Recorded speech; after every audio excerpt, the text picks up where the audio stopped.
Tania Calvo.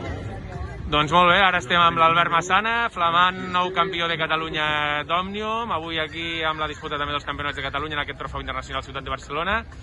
Albert, després de guanyar la contrarrellotge del Campionat de Catalunya l'altre dia, avui també t'has trobat molt bé, amb un trofeu de Ciutat de Barcelona de nivell i bueno, fent una molt bona cursa al final de la puntuació. Has aconseguit un 5è lloc al trofeu internacional de Barcelona i emportar-te el mallot cap a casa. Quines sensacions has tingut?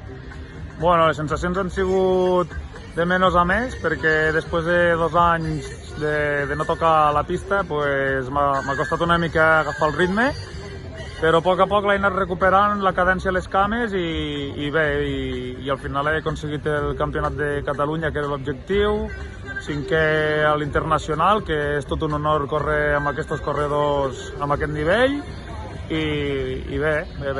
I ara amb la vista posada als campionats d'Espanya de final de mes, suposo que deu ser un dels grans objectius que et quede per aquesta temporada. Sí, bueno, degut a les poques carreres que queden i així, pues ens centrarem una mica a lo que és el Campionat d'Espanya de pista, que es celebra a Tafalla a final de mes, i res, després, bueno, queda de carretera la de demà a Olot, i, com no, la del company Modest, el Memorial Modest Capell, que celebra el dia 3 d'octubre a Torregrossa i que intentarem fer el millor possible per recordar-lo i res, i una victòria més avui també dedicada per a ell. Molt bé, Albert, moltes gràcies i felicitats. Gràcies.